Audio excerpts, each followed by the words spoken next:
งามหลายเอียงข้างมาเบิ่งดูค่ะงามงามสุดกับพอดีเลยเนาะ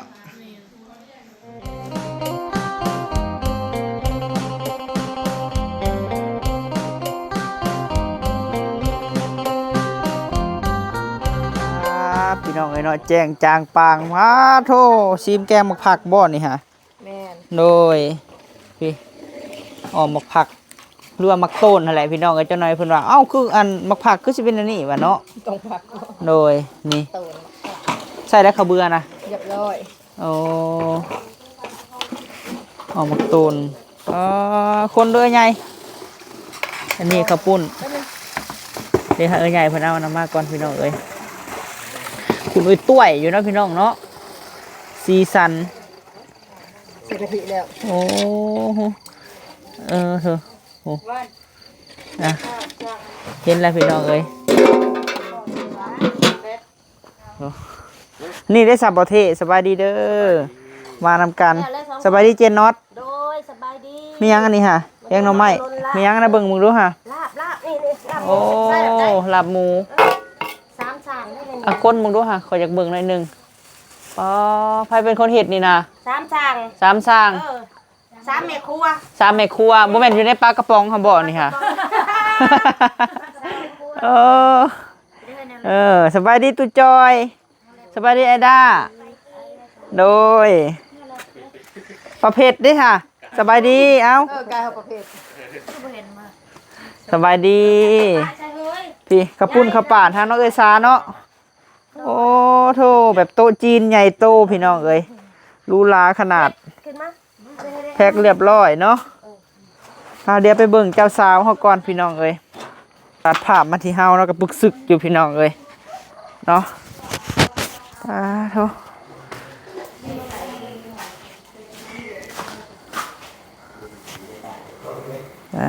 โธ่สบายดีน้องสาโดยโอ้พานบายสีพี่น้องเอ้ยของน้องผู้วงเลยกับวันทองเนาะงามพายซีโนอีกครับผมเงินฟูนับด้วยอันนี้พาควันเนาะพี่น้องเนาะลิ้นนั่งอยู่แน่ไปอยู่ยืนแทน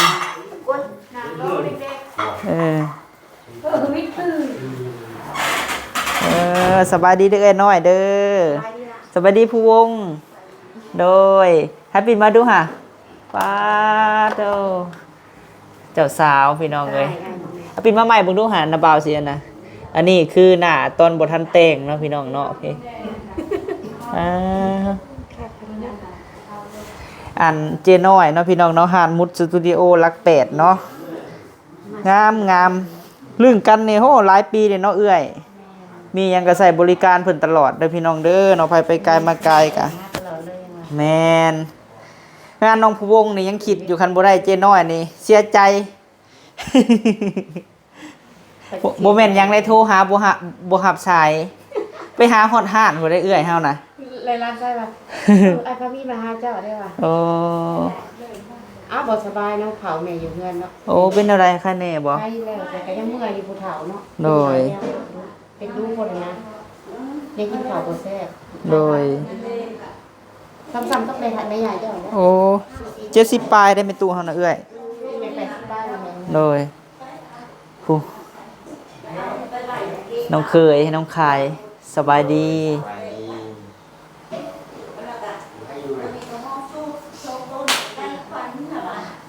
มีใส่อัน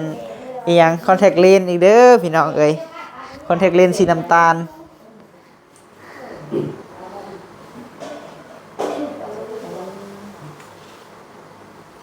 นี่สิถ่ายให้แม่ลัดแม่เรื่องเบิ่งอยู่เมืองนอกพุ่นผู้วง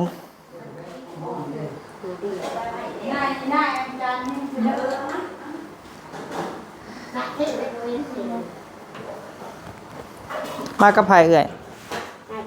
โอ้เครื่องแต่งหน้าเพิ่นพี่น้องเอ้ยครบสุด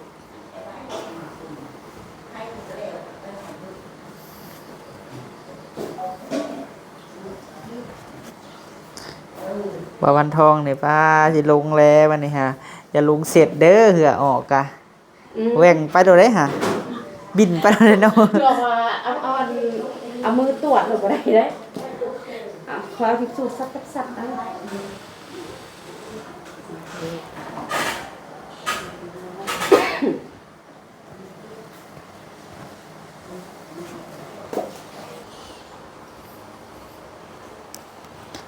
งานเจ้าสาวเพิ่นบ่มีคิวเนาะเอ้ยเนาะให้เอ้ยน้อยเลลิมิตคิวให้ แล้วก็เขียนเส้นคิ้วมันก็จืดแล้วแล้ว โอ้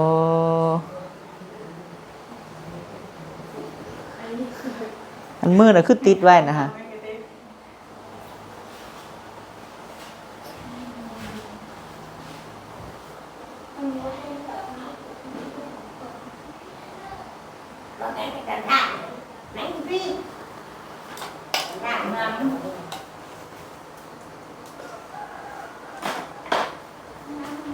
ผัวหาเงินได้เนี่ยไปซักคิวเนาะเอ้ยน้อยเนาะเฮ็ดคิวเส้นเนาะ คิวเส้นเด้อเป็นคิวเส้นงานไปเป็นธรรมชาติเด้อ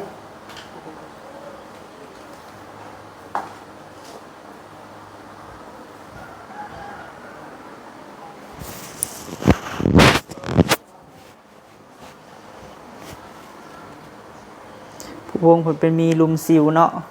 เพิ่นมีห้อยหั่นน่ะ แม่มีน้อยสิวลาย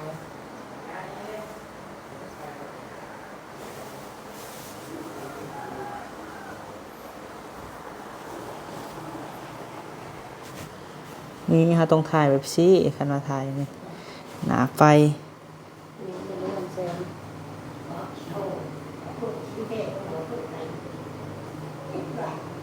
ว่าไรกล้องกับกล้องสดแน่เนาะที่จริงมันก็บ่ได้อันนั้นดอก คันคิว ฮะ คันคิวเป็นเรียนยากขนาดไหน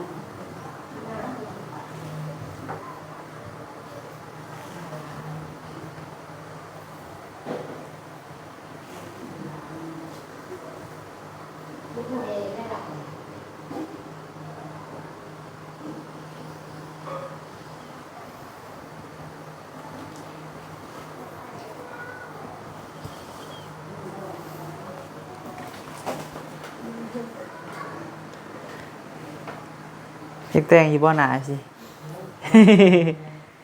เคยอยู่บ่แต่งหน้าสิซาเคยแต่งก่อนดินี่แต่งหน้าเจ้าสาวเนาะเอาอีกบ่โดนอดใจรอเนาะทางนี้เนาะ มันต้องใส่กันที่เต็มนะจะซ้ำเพราะว่าไปก่อนจะต้องเกาผม แม่นบ่ ใส่ซินไว้กับแบบนี้ไปก่อน โอ้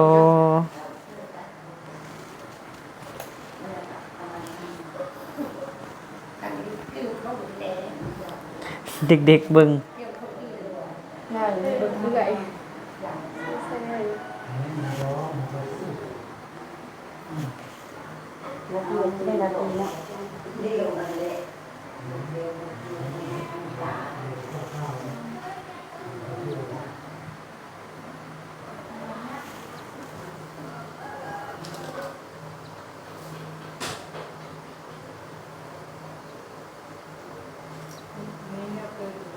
เราเจ็บคนหนาคนได้ยังเป็นเสียคนหนาคนไหน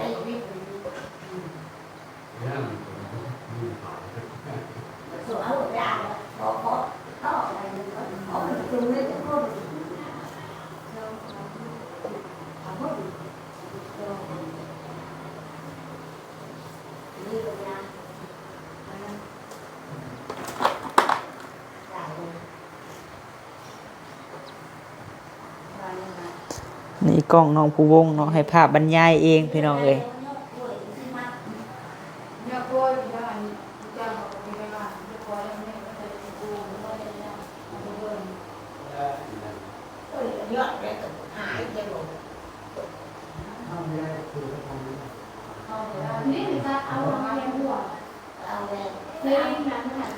น้องผู้วงนี่ครั้งแรกได้นี่เอ้ย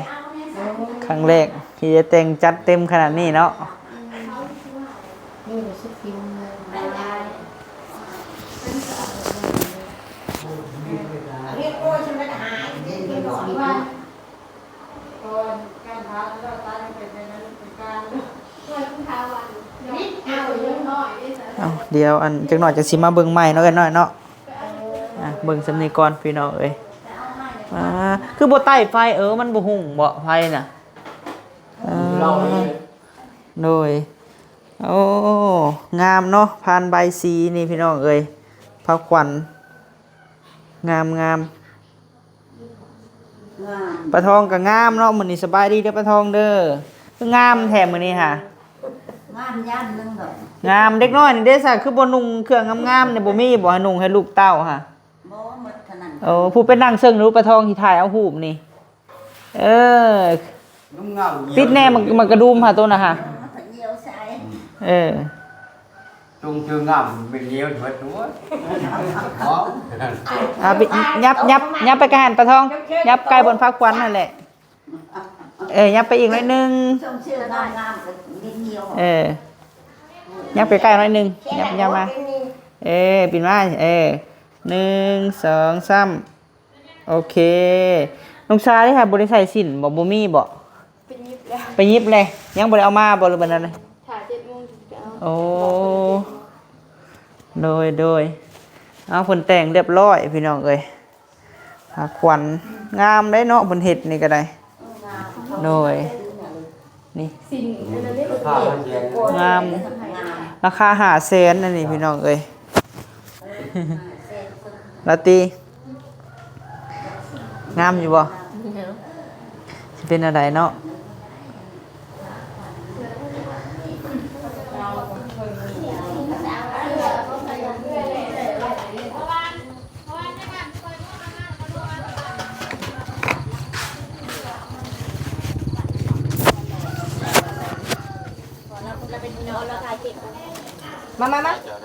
มาพอจะมาโจมหมอกับมาดิ ลูกไหมลูกโจมหมอลงลูก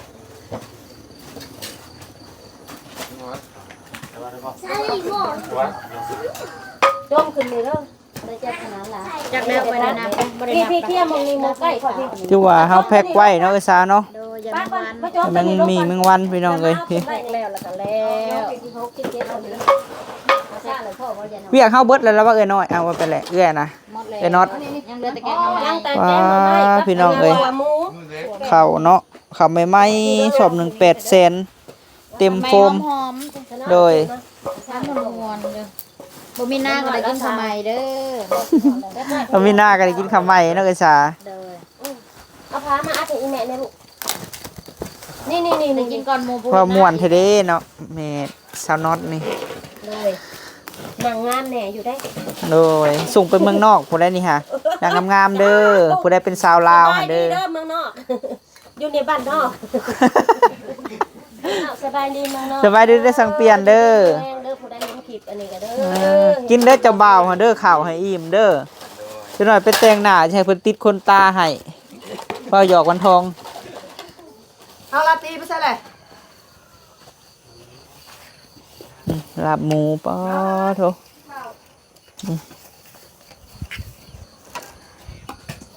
มาเด้อแม่ลัดแม่เรื่องเนาะทั้งเจ้าภาพเพิ่นพี่น้องเอ้ยทางพอวงแม่เล่นเนาะที่ทางรัฐวอชิงตันพุ่นแหละ อย่างนี้จะชื่อนะ แล้วแม่บิ่งพอเพชรน้ำพี่น้องเอ้ยอยู่มินิโซต้าเนาะ ดิสตาอันนี้ เจ้าคือบ่กินข้าวน้ำอ้ายล่ะ เราบ่อยาก น้องดอนแม่น้องดอนนี่ก็แม่บิ่งกับพ่อเพชรแหละซอยค่ะเพื่อนซานเพิ่นหั่นน่ะถ้าแม่อยากไปไสคือบ่เห็นอันสะทองก็ฮอดอยู่ได้เนาะก็ฮอดบ่แลคุ้มเฮานี่ค่ะ เบิ่งตักให้มันก่อน อันเฮาว่าอันนั้นอันสนอดเอ้ยอันเฮาเบิ่งแขกเฮาก่อนเนาะ ข้าวให้ฮะก่อนเดี๋ยวนี้นะสิตักให้บักอันนี้ ในใส่น้องใส่เด้ นี่ข้าวในใส่ถังให้มันซัก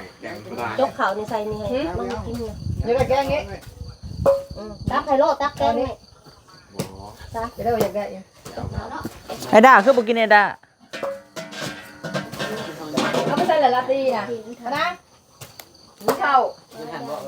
มาไหม อีกซะมันกับน้องนะ นั่งตั้งมาได้บ่อน หูอยากนอนก็นอน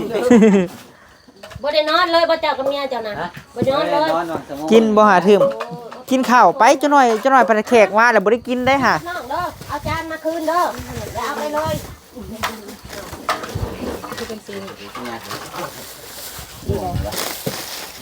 ใส่หัวได้หมด นี่ฮะ ไผเป็นคนเฮ็ดลาบนั้นนำกัน จาน3เม็ดครัว อ๋อบ่แม่นอยู่ในปลากระป๋องแล้วนี่เนาะผู้อยู่ในปลากระป๋องแล้วนี่ ตักให้เขาอีกนิดนึงแกงนะเอาไหมเจ้าบ่าวมาตักแกง กินได้ไหมสั่งเปลี่ยนมันได้ไหมกินกับข้าวนี่ ถ้าเปลี่ยนกินเด้อ จะหน่อยสิ เจ้าหน่อยแขกมาเฮาสิยุงอีกเฮาเขาต้องกินให้เฮามีแรง ผู้สาวอ่ะ ให้เฮามีแรงเสิร์ฟเขาได้ สาวผู้บ่าวเลิก ปะนางได้ไหม สาวนาง ชาวสับจะว่า โทรศัพท์เจ้าสนด เขาไปถือโทรศัพท์มาโทรศัพท์ไปสดา มาพี่ไอเปลี่ยนมากินข้าวเห็นไหม จะโจมเด้อ ยังให้ลิ้นหมุกนะ2คนเนี่ยยังให้ลิ้นหมุกเลยนะนี่จะลิ้นหมุกได้นี่ ต้องบ่ถือมากขอโทรศัพท์พอที่โทษว่าพอนอนมีเด็กก่อนเนาะตักเอาไหมลูกตักถ่ายแต่บ่เอาก็ต้องเกรงใจงานเขาเอง หายกระป๋องอ่ะ กินให้อิ่มให้ฟรี ให้แต่ว่าเขาเฮ็ดบ้านนี่เนาะสนดแบบเขาเตรียมไว้เนาะซาเนาะอันบ่แห้งบ่แห้งเนาะสนดขนาดตอนเช้านี่ค่ะ เอาข้าวมาบ่ทานเขาต้องเฮ็ดไว้ ทันเด้อ แขกคนเฮาก็บ่หลายเด้ผู้สอนนี่ ไปกินตอนสมมุตินอนอยู่กันตอนแรกเนาะนอน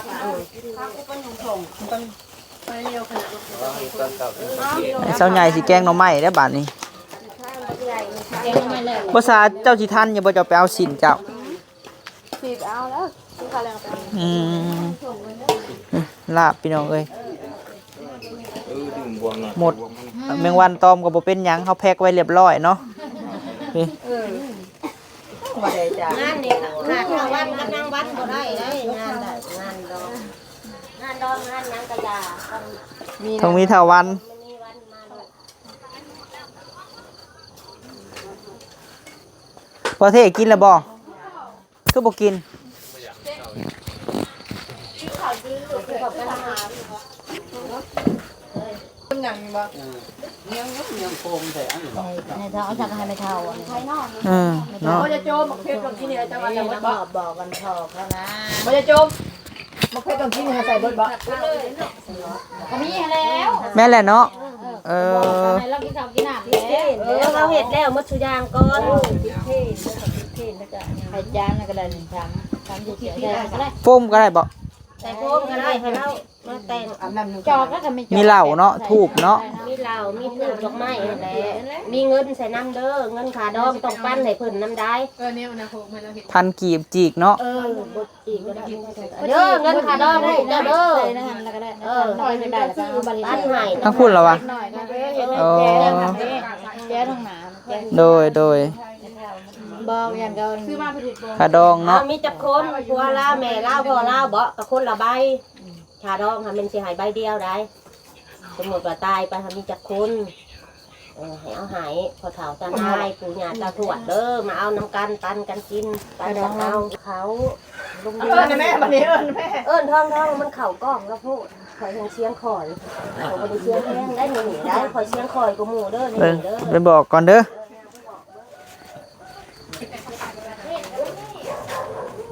ยายทองยายทองยายทองปลาทองปลาทอง ออกมาพี่แน่ไม่ตู้พร้อมเด้อไม่ตู้อันเมียพระเจ้าคุณน่ะ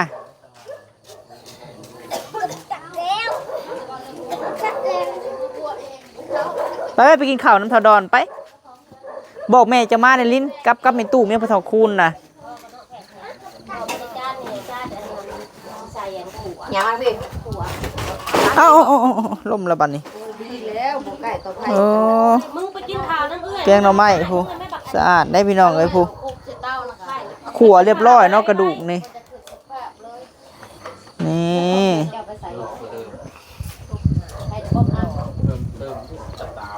แล้ว ขนาดตัว น้ำอะไรแก้บ่ได้แต่มันเกียกมาใส่อันนี้เด้อลากเด้อมันสิจาน ไปอย่าทองไปเฮ็ดให้มันแล้ว ทูบเด้อดอกอะไรเทียนเด้อไตเด้อทูบเทียนไตเด้อใส่แล้วเงินเอาใส่ เรไปฮะเอาใส่เอาเงินใส่แน่เอาแล้วแต่เช้านี่จังได๋เพิ่นลืมได้หั่นเด้เอิ้นไม่เท่าย่าจันน่ะสะท้อง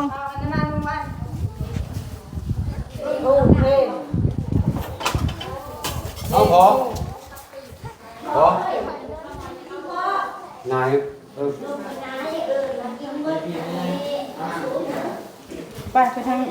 พาเพิ่นไปในแม่ตู้เอาทูบเทียนหันเหล่าเย็นลงขี้ดินหาเอิ้นบอกเจ้าที่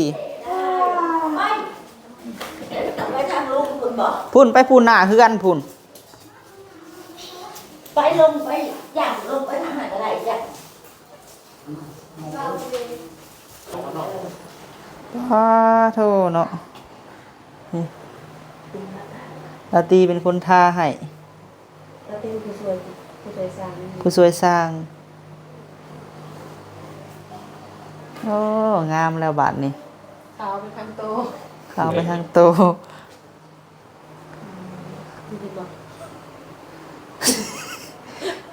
ขาไปนั่งก่อน คอยในลาตี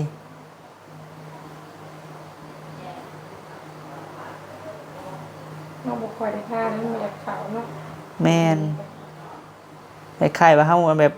ดำแดดดำมันนั่นเนาะน้อยผิวมันอันนั้นใหม่ผิวแห้งผิวใหม่ เป็นกระเรียนดอกเป็นกระเนื้อสุกมันก่อนออร่าเลย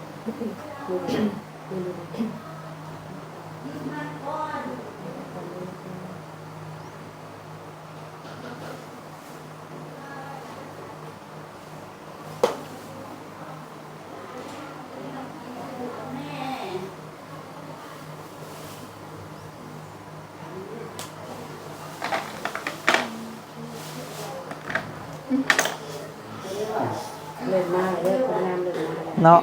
งามๆเริ่มมาแล้วอ่ะ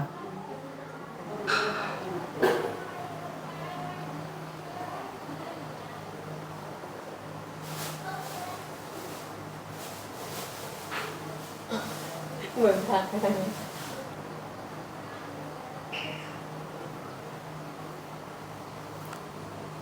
เหตุการณ์เหมือน มีขีดแท้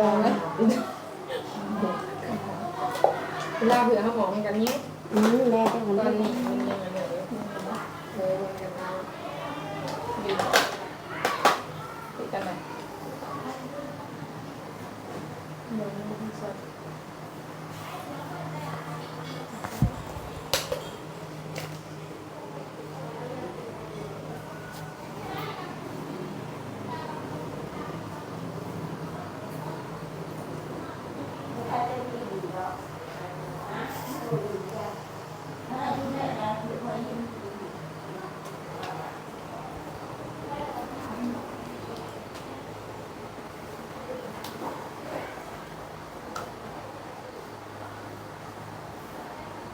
เสียไป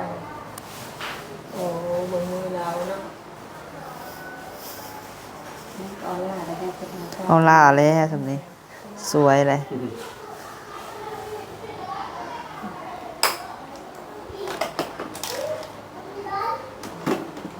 มาสู้กันยังไง อันนี้ยังเอามาหน่อยหนึ่งนี่เนาะเอ้ย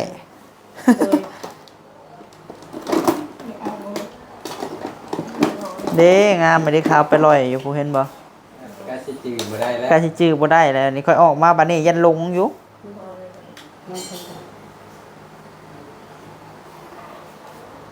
ตามมือเองนำไปเลย ผิดคัดเลยได้ท่าเลยเด้อนาทีจะท่า ข้าวข้าวนะคะนั่นคือกัน ท่าโลดบริท่าน้าเอาบ้าง ไหลขานะอะไรนี่ เอาแบบนาตรงงามแบ่งปัน ทำแต่งให้นี่ แบ่งกันตรงงาม มาแต่มาสาวบนทางเนี้ยบนสุดเลยงามมากมีแต่บนตุนมีคนนี้ติดทนนะ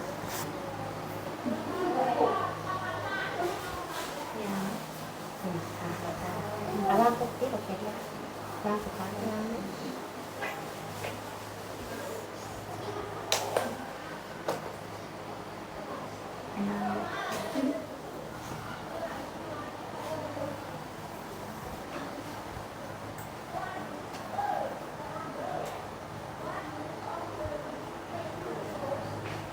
ในฐานะเฮาก็มีคือค่าเป็นหญิงนะคะ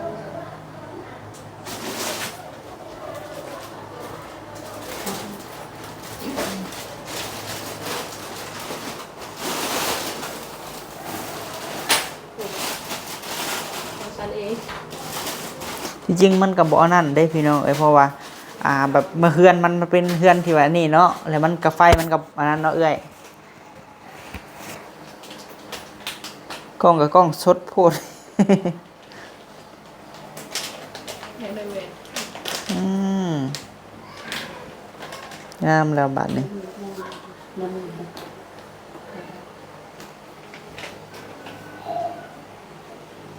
อ้าว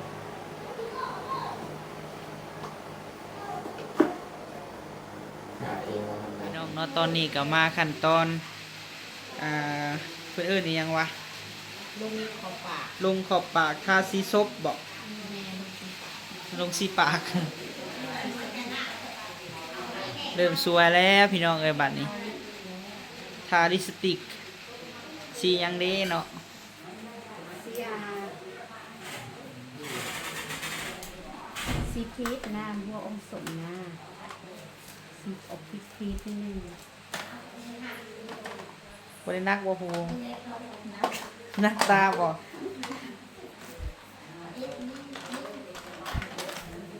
ทาซีพีชนะอันเดียวน้ำมัน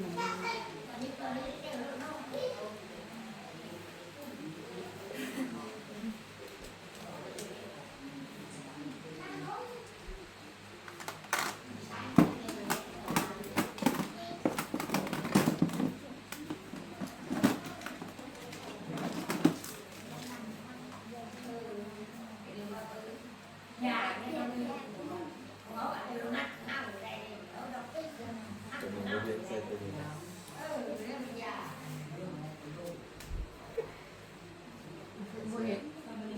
แต่แบบว่าอยู่บ่อยได้วันที่อยู่เขาจะนอนอยู่แต่ว่าก็ไม่เข้าใจว่า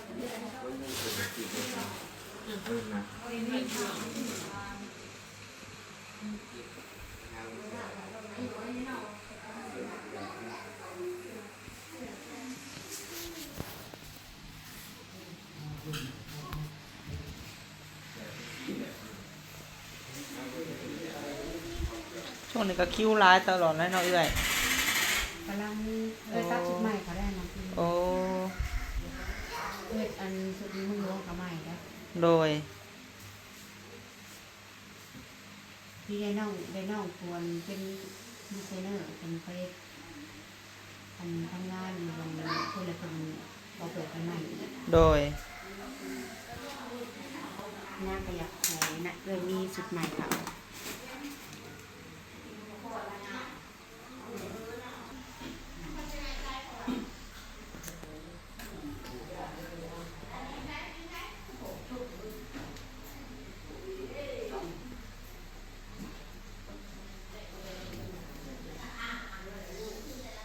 นิ่มนะเขานิ่มโอเคบริเวณขอบปากด้วยพอแต่งแบบสไตล์แบบเล็กน้อยมาเล่น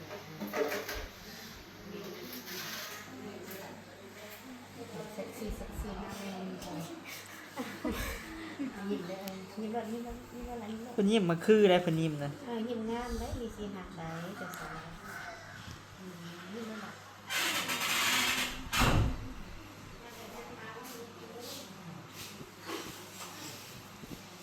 ซ่า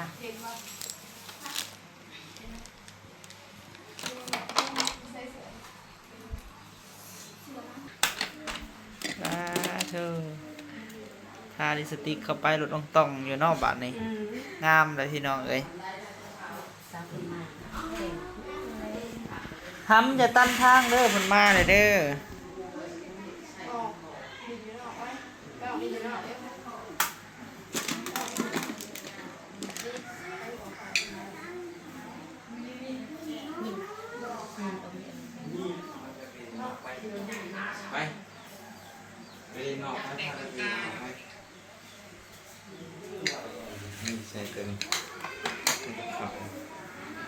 ปีนไปใส่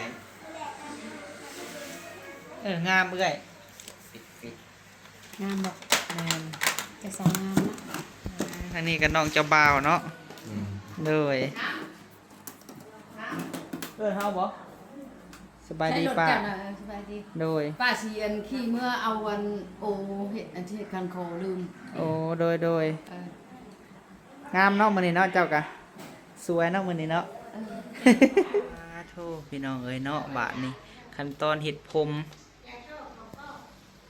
งาม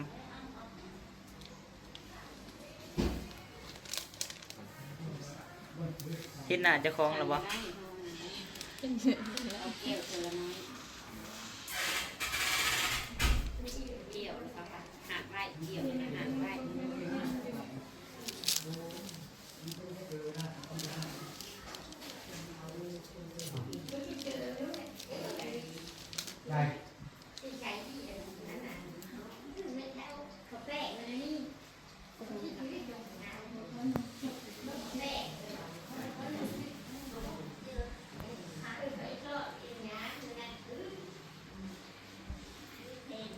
เนี่ยคนบ่เคยแต่งเนาะ คนบ่เคยแต่งเคยแต่งก็งามได้อันบ่เคยแต่งหน้าเด้แต่งอยู่แบบธรรมชาติ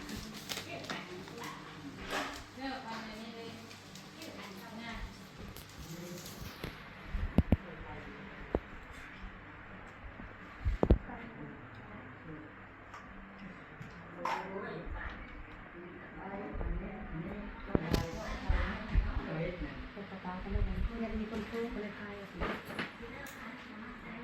เงยหนาขนาดมันกลมด้วยตรงเงยหนาลูกแต่กับผม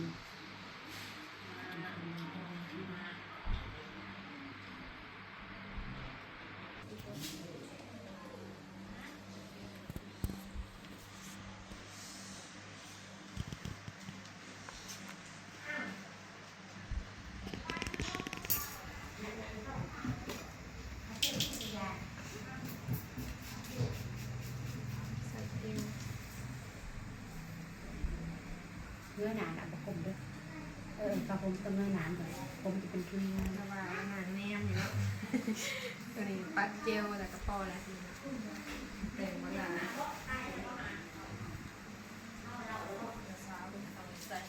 ใส่บ้าเวียนเนาะใส่บ้าเวียนถามว่าแล้วโหใส่ฝึกเป็นกามาหายด้วย ทุ่งน่องบ่เขาเอิ้นว่า นี่แม่ ทุ่งน่องบ่ คือเราเท้า ทุ่งน่องเนาะ บ้านเนี่ย ว่ายังก่อนก็ให้ตัวซื้อหรือสั่งทุ่งหนองกระไดบาค้ามาก็ให้ซื้อทุ่งหนองว่าใส่แต่กระไดบาค้าเสร็จจะได้จะสิได้ทุ่งหนองไปซื้อไว้แล้วทุ่งหนองมึงไปแจ้งว่าทุ่งหนองเขาเอื่นทุ่งหนองก็บา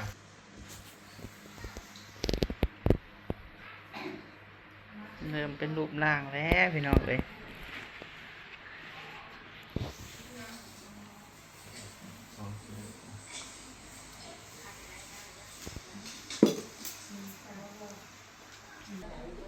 แป้งเราใส่ผ้าใช้ได้ฮิต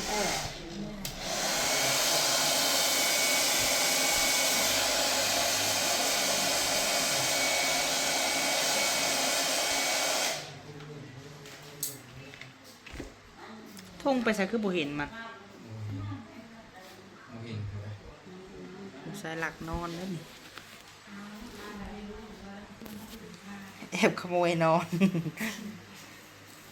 มาวันนี้จะสาวกะหรี่เลย เนาะ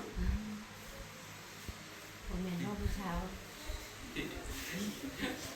สาวยังเกาะ ชาวเกาหลี เกาหลี เยี่ยม ยิงแคล ชาวเกาหลีเกาลา ต้องตื่นมาแล้วต้องตื่นมาเลย นั่นแหละ มากับใคร เนี้ย อ๋อ เพราะว่าเรามาจะใครจะขี่รถจักรมาใหม่อีก มันไม่เนาะอีแอลเลยขี่รถจักรแล้ว โอ้กระเด็กเนาะ นั่นนะ เดี๋ยวดู ตรงนี้ก็หอมอยู่ เอาพี่น้องเขาไปเบิ่งตอนบัดเพิ่นแล้วมันใส่สุดน้ำกันบัดนี้ลายเอียงข้างมาเบิ่งดูค่ะงามงามสุดกาฟดีเลยเนาะแม่นอยู่บ่น้องผู้วงคนเก่านี่ เป็นนี่ใช่แล้วได้แต่ตัวนี้เป็นนี่ กระดิ่งจะใส่กระดิ่งว่าปิ้งขึ้นหลังปิ้งแจ๊กเลยเยอะเลย วันนี้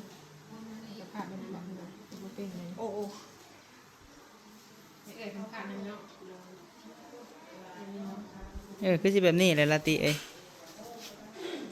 อันนี้คนแต่งอันตัวให้เจ้าสาว เนี่ยงามแล้ว โอ้ยพี่น้องเอ้ยเนาะเจ้าสาวเจ้าบ่าวไปเบิ่งตอนแห่เคยพุ่นเด้อพี่น้องเอ้ยบาทนี้จะคลิปใดสิได้ลงก่อนบาทนี้เนาะไปพี่น้องเอ้ยไปเบิ่งตอนแห่เคยน้ำกันเนาะ ไป